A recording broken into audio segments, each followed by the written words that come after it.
जम्मू कश्मीर के डोडा में सोमवार रात सुरक्षा बलों और आतंकियों के बीच हुए एनकाउंटर की भारतीय सेना और जम्मू कश्मीर पुलिस ने डोडा के उत्तरी इलाके में आतंकियों के खिलाफ एक ज्वाइंट ऑपरेशन चलाया है। इस दौरान भारी गोलीबारी हुई है और 4 जवान शहीद हो गए, 4 जवानों की शहादत हुई है, कुछ जवानों की घायल होने की खबर भी है। जम्मू डिवीजन के डोडा में ये 32 दिन में 5वां एनकाउंटर है। इससे पहले 8 जुलाई को आतंकियों ने कठुआ जिले में सेना के वाहन पर हमला किया था, जिसमें जूनियर कमीशन्ड ऑफिसर समेत 5 जवान शहीद हुए थे, जबकि 5 जवान घायल हुए थे। चलिए अधिक जानकारी के लिए हम सीधे बातचीत करेंगे। हमारे दिल्ली संवाददाता अमृत तिवारी हमारे साथ जुड़ गए हैं फोन पर। अमृत, क्या कुछ और जानकारी है? जवानों की शहादत बेहद दुखद खबर। बिल्कुल सुमित, 5 जवान हमारे जो है वो शहीद हो चुके हैं। जो जानकारी मिल रही है अधिकारियों के हवाले से, उन्हें बताया गया है कि राष्ट्रीय राइफल और जम्मू कश्मीर पुलिस का एक संयुक्त अभियान था जो देर शाम डोडा शहर से लगभग 25 किलोमीटर दूर देसा के वन क्षेत्र में चल रहा था और इसी दौरान तलाशी अभियान के दौरान जो है आतंकी छिपे हुए थे, उन्होंने गोलीबारी शुरू की। हालांकि तब जो सुरक्षा बल है उन्होंने घेरने की कोशिश की, आतंकवादी भी लगातार वो भागने लगे थे और इस दौरान बड़ी मुठभेड़ हुई, गोलीबारी चली और इसमें जो हमारे बहादुर सैनिक थे उन्हें गोली लगी। इसे अस्पताल भर्ती कराया गया इन्हें और जहां पे डॉक्टर ने उन्हें मृत बताया।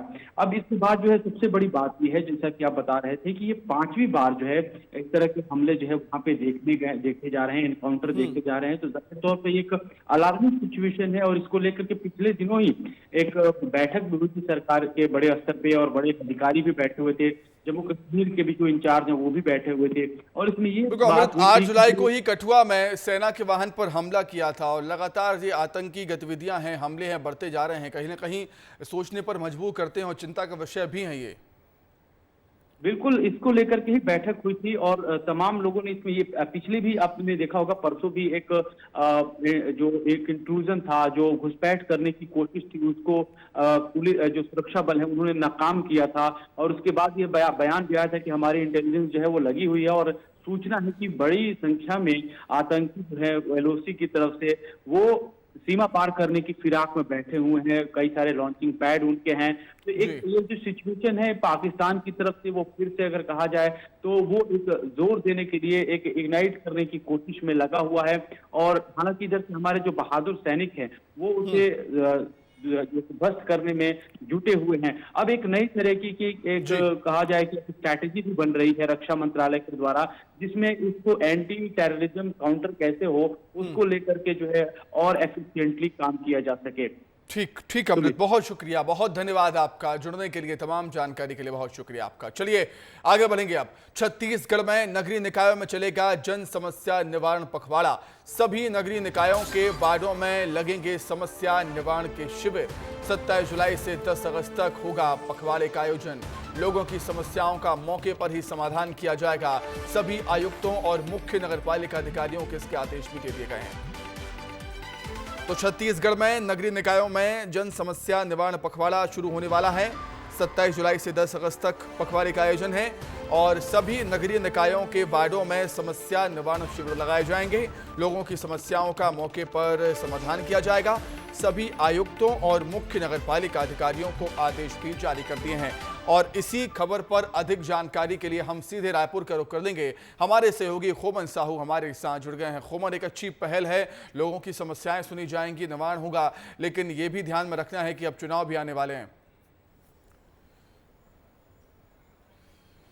देखिए, बिल्कुल सही कहा सुमित, लेकिन थोड़ा पीछे ले जाता हूं आपको। मुख्यमंत्री लगातार लोगों की समस्या सुन रहे हैं, मंत्री लोगों की समस्या सुन रहे हैं। अब सरकार चाहती है ग्राउंड लेवल पर जो अधिकारी हैं वो लोगों की समस्या सुने और यही कारण है कि 15 दिनों के लिए पखवाड़ा का आयोजन किया गया है। जो वार्ड के अधिकारी हैं, जो नगर निगम के अधिकारी हैं, नगर पंचायत के अधिकारी हैं, सीधे तौर पर वार्डों में जाएंगे, वार्ड में क्या समस्या है, एक एक लोगों से मुलाकात करेंगे, शिविर लगाया जाएगा, शिविर में बातचीत करेंगे। एक तरीके से सरकार शिविर के माध्यम से लोगों की समस्या खत्म करना चाहती है। दूसरी ओर ये फीडबैक भी लेना चाहती है कि सरकार के द्वारा योजना चलाई जा रही है वो लोगों के घर तक पहुंच पा रहा है कि नहीं। तीसरी ओर नगरीय निकाय चुनाव का भी चुनाव नज़दीक है। ऐसे में सर जो जिस तरीके से सरकार चाहती है कि लोगों का मन एक तरीके से टटोलने का प्रयास कर रही है, आखिर सरकार के बारे में जो आम जनता है वो क्या सोच रही है, क्या कुछ कमियां रह गई है, तो कुल मिलाकर जो पखवाड़ा चलाया जा रहा है बहुत सारे एंगल इस पे है सुमित, लेकिन कुल मिलाकर सरकार ये चाहती है कि लोगों को जो समस्या होती है उससे कहीं ना कहीं निदान मिले। सुमित, ठीक है खुमन, बहुत शुक्रिया, बहुत धन्यवाद आपका तमाम जानकारी के लिए। लोगों की समस्याओं का समाधान हो, यही है सरकार का मकसद। आगे बढ़ते हैं अब। मुख्यमंत्री डॉक्टर मोहन यादव आज अमरवाड़ा जाने वाले हैं। सीएम विधानसभा उपचुनाव में जीत के लिए जनता का आभार व्यक्त करेंगे। अमरवाड़ा उपचुनाव में जो बीजेपी को जीत मिली है उसको लेकर आभार व्यक्त किया जाएगा। मुख्यमंत्री सकरवाड़ा में आभार रैली में शिरकत करेंगे, जनता को संबोधित करेंगे और उपचुनाव में बीजेपी को मिली जीत के लिए जनता का शुक्रिया अदा किया जाएगा। बीजेपी के कमलेश शाह ने अमरवाड़ा में जीत दर्ज की है। दोपहर करीब 1:30 बजे उद्योगपतियों से संवाद है मुख्यमंत्री मोहन यादव का, डॉक्टर मोहन यादव का। सकरवाड़ा में आभार रैली को संबोधित करने वाले हैं। दोपहर 2:20 पर कृषि मंडी में जनसभा है। अमरवाड़ा की ये बात हम कर रहे हैं और जीत मिली है भारतीय जनता पार्टी को अमरवाड़ा उपचुनाव में, उसके लिए जनता का आभार व्यक्त किया जाएगा। वहीं रायपुर में मतदाता आभार सम्मेलन का आयोजन होगा। ग्रामीण और उत्तर विधानसभा में इसका आयोजन होगा। सांसद ब्रजमोहन अग्रवाल मतदाताओं का आभार व्यक्त करेंगे। दोपहर 3 बजे पाटीदार भवन भनपुरी में रायपुर ग्रामीण विधानसभा के लिए कार्यक्रम होगा। शाम 5 बजे एकात्म परिसर रायपुर उत्तर विधानसभा के लिए कार्यक्रम होगा। तो रायपुर में मतदाता आभार सम्मेलन का आयोजन होने जा रहा है। ग्रामीण और उत्तर विधानसभा में इसका आयोजन होगा। सांसद ब्रजमोहन अग्रवाल मतदाताओं का आभार व्यक्त करेंगे। रायपुर में मतदाता आभार सम्मेलन का आयोजन होने जा रहा है। ग्रामीण और उत्तर विधानसभा में इसका आयोजन है।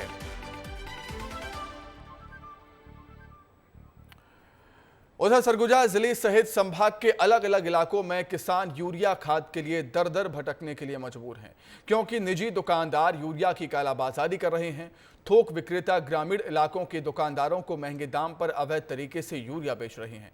इसके बाद गांव में फुटकर दुकानदार किसानों को 400 से 500 प्रति बोरी के रेट में यूरिया बेच रहे हैं, जिसके चलते किसानों को परेशानियों का सामना करना पड़ रहा है।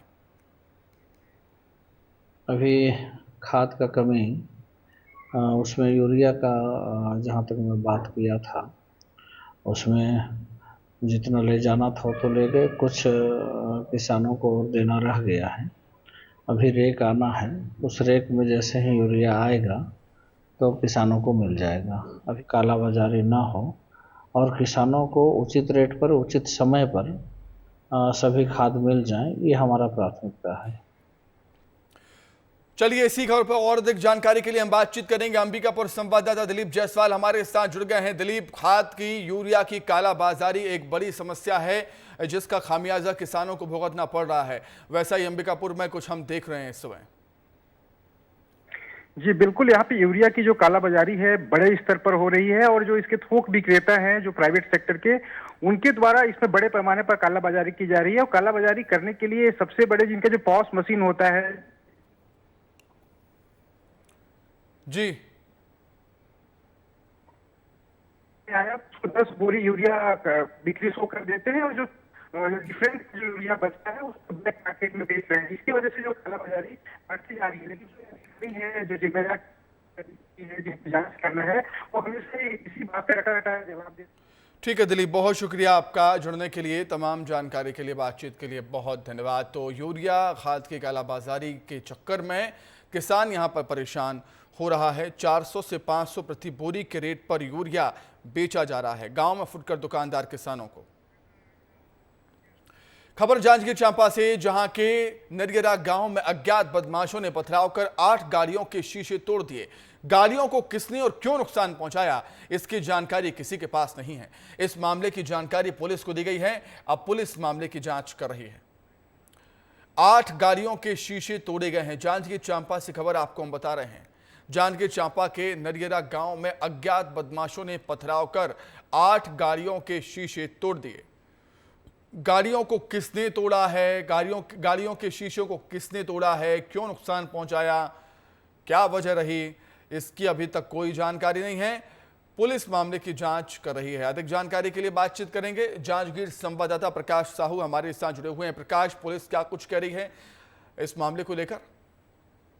जी बिल्कुल, देखिए सुमित, मुलमुला थाना क्षेत्र के नरियारा गांव का बड़ा मामला है, जहां एक ही रात में 8 वाहनों के शीशे को क्षतिग्रस्त किया गया है। और सबसे बड़ी बात यह है कि आखिर जो बदमाश उसकी क्या मंशा है, इसके पीछे यह अब तक पता नहीं चला है। मामले में पुलिस को जो है सूचना दी गई, जिसके बाद मामले में पुलिस जांच कर रही है और आसपास लगी सीसीटीवी फुटेज भी खंगाल रही है, क्योंकि इस जो है एक रात में 8 वाहनों के शीशे, मतलब वाहनों को क्षतिग्रस्त किया गया, तो एक बड़ा सवाल है, क्योंकि कई इससे बड़ी कई घटनाएं हो सकती हैं। और एक ही रात में 8 वाहनों के जो शीशे तोड़े गए, इससे कई सवाल भी खड़े हो गए। इसमें नरियारा गांव के राजवर्धन सिंह, धनजीत सिंह और अमितेंद्र सिंह ने अन्य वाहनों के साथ शीशे के पथराव की तोड़फोड़ की शिकायत की थी। इसके बाद सूचना पुलिस को दी गई है और बदमाशों ने पथराव क्यों किया, इसका अभी स्पष्ट जानकारी नहीं आई है, क्योंकि अब तक इस मामले में बदमाशों की पहचान नहीं हुई है। सीसीटीवी फुटेज खंगाला जा रहा है और इसके बाद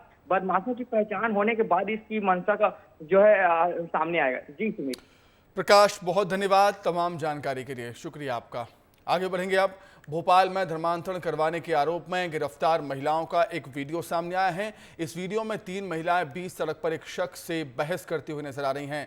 महिलाओं के हाथ में पंपलेट नजर आ रहा है। महिलाओं पर आरोप है कि ये धर्मांतरण के लिए लोगों का ब्रेन वॉश कर रही है। तो भोपाल में धर्मांतरण करवाने के आरोप में गिरफ्तार महिलाओं का एक वीडियो सामने आया। इस वीडियो में 3 महिलाएं बीच सड़क पर ही एक शख्स से बातचीत करती, बहस करती हुई नजर आई हैं। महिलाओं के हाथ में पंपलेट भी आपको नजर आएगा। महिलाओं का आरोप है कि धर्मांतरण के लिए लोगों का ब्रेन वॉश कर रही हैं ये महिलाएं कुछ। तो भोपाल में धर्मांतरण करवाने के आरोप में गिरफ्तार महिलाओं का एक वीडियो सामने आया है। अधिक जानकारी के लिए हम बातचीत करेंगे। सहयोगी भोपाल संवाददाता सूरज तिवारी हमारे साथ जुड़े हुए हैं। सूरज, काफी गंभीर विषय है और पुलिस को गंभीरता से इस पर जांच भी करनी चाहिए। देखिए, निश्चित तौर पर सुमित, जब भी धर्मांतरण का मामला आता है तो वो बहुत गंभीर विषय होता है। इसे न कि प्रशासन बल्कि शासन भी गंभीरता से लेता है। जिस तरह से भोपाल का धर्मांतरण का मामला सामने है, उसके एक वीडियो भी सामने है, जिसमें आप देखिए कि बीच सड़क पे एक शख्स से बहस करती महिलाएं, जो महिलाएं हैं 3 महिलाएं, वो बहस करती हुई नजर आ रही हैं और महिलाओं के हाथ में पंपलेट भी नजर आ रहा है।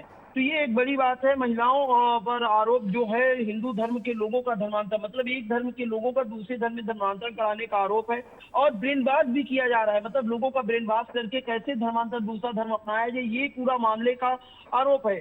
तो ये जिस तरह से कंप्लेंट महिलाओं के हाथ से नजर आ रहा था सुमित, उसे एक शख्स रोकने के लिए कोशिश कर रहा था, जिसके कारण बहस करती हुई महिलाएं नजर आ रही हैं। तो इसका जो वीडियो सामने आया, वो लगातार वीडियो सोशल मीडिया से लेकर तमाम लोगों के बीच वायरल भी हो रहा है और ये बड़ा मुद्दा है। कोई भोपाल से नहीं, राजधानी भोपाल से नहीं, बल्कि मध्य प्रदेश के अलग अलग हिस्सों से आए दिन ऐसे वीडियो या ऐसी खबरें आती रहती कि यहाँ पर धर्मांतरण का मामला चल रहा है। तो निश्चित तौर पर सुमित, कहीं न कहीं प्रशासन के साथ शासन को भी इसमें कोई न कोई कार्रवाई करनी चाहिए और सख्त एक्शन लेने चाहिए, ताकि किसी धर्म के लोगों का ब्रेन वॉश करके दूसरे धर्म में धर्मांतर न कराया जा सके। बिल्कुल ठीक बात सूरज, बहुत शुक्रिया, बहुत धन्यवाद आपका जुड़ने के लिए, तमाम बातचीत के लिए। रायपुर में मंत्रालय में सीएम विष्णुदेव साय ने अफसरों के साथ बैठक की। सीएम ने अधिकारियों से कई महत्वपूर्ण विषयों पर जानकारी ली है, चर्चा की है। मुख्यमंत्री ने प्रदेश में योजनाओं की प्रगति की भी जानकारी ली है। सीएम ने इस बैठक में साफ कर दिया है कि जनता से जुड़े कामों को लेकर जो भी इसमें लापरवाही होगी वो बर्दाश्त नहीं की जाएगी। जनता से जुड़े कामों में लापरवाही बर्दाश्त नहीं की जाएगी। सीएम ने साफ ये निर्देश दे दिए हैं, साफ साफ कह दिया है। मंत्रालय में अधिकारियों के साथ चर्चा में सीएम ने सख्त लहजे में कहा है कि जनता से जुड़े, जनहित से जुड़े कामों में लापरवाही बर्दाश्त नहीं की जाएगी। उधर केंद्र सरकार ने 2025 तक देश भर में खसरा उन्मूलन का लक्ष्य रखा है, टारगेट रखा है। देश भर में खसरा उन्मूलन के लिए स्कूली बच्चों को ब्रांड एम्बेसडर बनाया जाएगा। इस मामले में केंद्र ने मध्य प्रदेश का मॉडल अपनाया है और इसी मॉडल पर टीकाकरण दर में सरकार को अच्छी सफलता मिली है।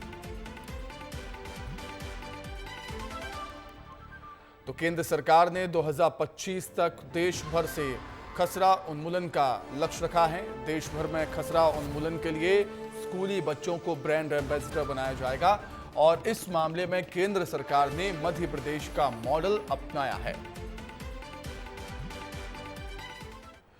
बात होगी सरगुजा के सीतापुर की, जहां शादी के 1 महीने बाद ही एक जोड़े का रिश्ता टूट गया, जिसके बाद पिता ने दोनों की काउंसलिंग कराई है और इसके बाद दोनों साथ रहने के लिए राजी भी हो गए और दोनों की एक बार फिर से औपचारिक शादी हुई है, जिसके बाद दोनों परिवार हंसते मुस्कुराते फिर से साथ रहने लगे।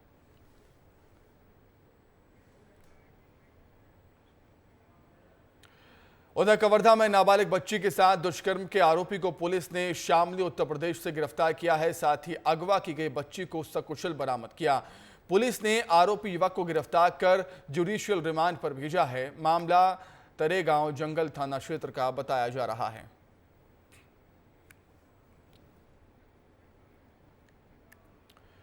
उधर मुरैना में 18 जून से शासन ने स्कूल चले अभियान के साथ ही स्कूल तो खोल दिए हैं, लेकिन इससे पहले विभागीय अधिकारियों ने स्कूलों की साफ सफाई पर ध्यान नहीं दिया। ग्रामीण अंचल तो छोड़िए आप, शहर के स्कूलों में गंदगी का अंबार लगा हुआ है, गंदगी पसरी हुई है। कहीं स्कूल तो कहीं स्कूल के बाहर गंदगी के ढेर लगे हुए हैं। शहर में नगर निगम समय समय पर सफाई अभियान तो चलाता है, लेकिन शैक्षणिक संस्थाओं स्कूलों के आसपास पसरी गंदगी पर निगम अमले का ध्यान नहीं पहुंचा। तो मुरैना की तस्वीरें हम आपको दिखा रहे हैं। इस समय मुरैना के स्कूलों की ये हाल है। 18 जून से शासन ने स्कूल चले अभियान की शुरुआत तो कर दी है प्रदेश में, और वैसे ही मुरैना में भी हुई है, लेकिन गंदगी का अंबार लगा हुआ है, साफ सफाई पर ध्यान नहीं दिया जा रहा। यदि इस प्रकार की कोई भी अतिक्रमण की परिस्थिति है, हम आज ही अभी तत्काल वहाँ पे टीम भेज रहे हैं। अगर कुछ भी पाया जाता है तो उनके विरुद्ध कार्रवाई की जाएगी।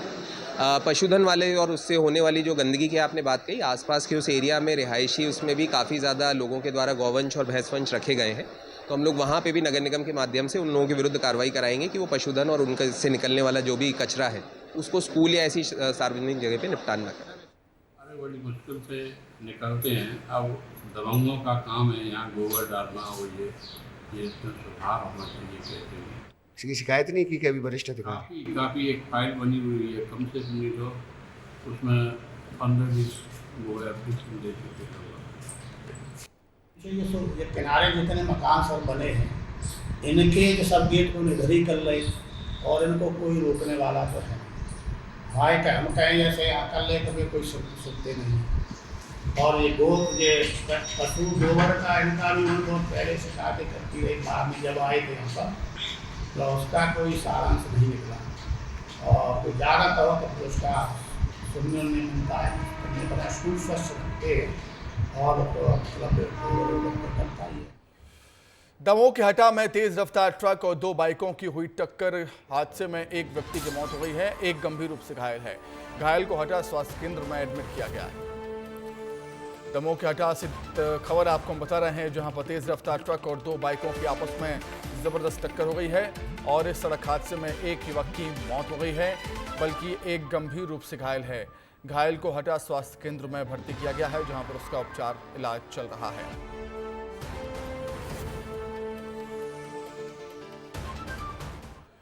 रीवा में प्रशासनिक टीम ने दबिश देते हुए शहर के विश्वविद्यालय थाना क्षेत्र के खुटेही मोहल्ले पर संचालित एक अवैध सोनोग्राफी सेंटर में छापामार कार्रवाई की और 5 लोगों को रंगे हाथों गिरफ्तार किया। सरकार के सख्त निर्देश के बावजूद भी भ्रूण परीक्षण करने वाले माफियाओं का गोरख धंधा फल फूल रहा है। माफिया प्रशासन के नजरों से बचकर सोनोग्राफी सेंटर में भ्रूण परीक्षण कर रहे हैं।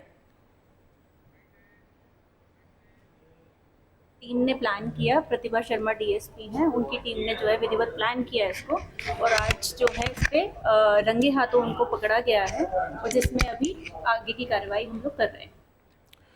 वहीं मुरैना में किसानों को समय पर खाद नहीं मिल पा रहा। 4 से 5 दिन से किसान खाद्य विक्रय केंद्र के लगातार चक्कर लगा रहे हैं। सुबह 6 बजे से लाइन में लग जाते हैं किसानों का खाद बिक्री केंद्र के सेल्समैन पर मनमानी का आरोप है। तो खाद के लिए किसान परेशान हो रहे हैं। अब मुरैना की खबर है, जहां किसानों को समय पर खाद नहीं मिल पा रहा है। 4 से 5 दिन से किसान खाद्य विक्रय केंद्र के चक्कर लगाने को मजबूर है। 4 से 5 दिन हो गए हैं, लेकिन खाद्य विक्रय केंद्र के चक्कर लगा रहे हैं किसान। सुबह 6 बजे से ही किसान लाइन में लग जाते हैं। किसानों का खाद्य बिक्री केंद्र के सेल्समैन पर मनमानी का आरोप है कि जो सेल्समैन है खाद्य बिक्री केंद्र का, वो मनमानी कर रहा है, जिससे किसान परेशान हो रहे हैं। फसलें खराब हो जाएंगी खाद नहीं मिल पाया तो। बड़ी परेशानी है किसानों के सामने इस समय खाद को लेकर। किसानों को समय पर खाद नहीं मिला तो फसलें खराब हो जाएंगी और उनके सामने फिर आर्थिक संकट। 4 से 5 दिन हो गए हैं, खाद्य विक्रय केंद्र के चक्कर लगाने को मजबूर हैं किसान। सुबह 6 बजे से ही लाइन में लग जाते हैं, लेकिन फिर भी उन्हें खाद नहीं मिल पाता। किसानों का कहना है कि जो खाद्य बिक्री केंद्र का सेल्समैन है वो मनमानी कर रहा है। खाद को बेचने में मनमानी उसकी चल रही है। आगे बढ़ते हैं। अब सालों बाद ऐसा संयोग आया है, सहयोग आ रहा है कि सावन महीने की शुरुआत पहले सोमवार से हो रही है और समाप्ति भी सोमवार को ही होगी। उज्जैन में सावन को लेकर तैयारियां शुरू हो चुकी हैं। जिला प्रशासन और पुलिस प्रशासन के अधिकारियों ने सवारी मार्ग का जायजा लिया और जरूरी दिशा निर्देश भी दिए। वहीं उज्जैन में निकलने वाली महाकाल की शाही सवारी के लिए करीब 500 पुलिसकर्मी जगह जगह तैनात रहेंगे। 22 तारीख को श्रावण मास शुरू हो रहा है और श्रावण मास में बाबा राजाधिराज महाकाल पालकी में सवार होकर नगर भ्रमण पर निकलते हैं, प्रजा का हाल चाल जाने। देख सकते हैं अधिकारी सभी सवारी मार्ग का निरीक्षण करने पहुंचे और जो जो जरूरी दिशा निर्देश हैं वो भी यहां पर दिए जा रहे हैं। इस समय आईजी भी हैं, संभागायुक्त सब भी हैं। सर, निरीक्षण किया जा रहा है सवारी को लेकर, क्या क्या दिशा निर्देश जारी कर रहे हैं? जैसा आप देख रहे हैं कि सवारी मार्ग का सभी अधिकारीगण उसको देख रहे हैं और अगले सोमवार को सवारी निकाली जाएगी महाकाल भगवान की। तो उसमें क्या व्यवस्थाएं हमें की जानी है ताकि आम लोग, श्रद्धालु जो है वो सुविधाजनक तरीके से भगवान की पालकी का, भगवान का दर्शन भी कर सकें और सारी हमारी सुरक्षात्मक व्यवस्थाएं जो हमें की जानी है वो सही तरीके से हो सकें। सभी चीज़ों को ध्यान में रखें आज हम लोग भ्रमण कर रहे हैं। तमाम अधिकारी आज जरूरी दिशा निर्देश भी दे रहे हैं और जहाँ जहाँ से पालकी का भ्रमण होगा वहाँ पर जो जो जर्जर भवन आ रहे थे उनको भी हटाने के निर्देश यहाँ पर दिए गए हैं। आप देखते हैं कलेक्टर, आईजी, संभागायुक्त सभी तमाम अधिकारी हैं जो यहाँ पर ई कार्ड के माध्यम से पूरे सवारी मार्ग का निरीक्षण किए जा रहे हैं और जहाँ जहाँ भी जरूरी दिशा निर्देश है वो यहाँ पर दिए गए हैं। मैं सिंह ठाकुर के साथ संतोष कृष्णानी, विस्तार न्यूज़, उज्जैन।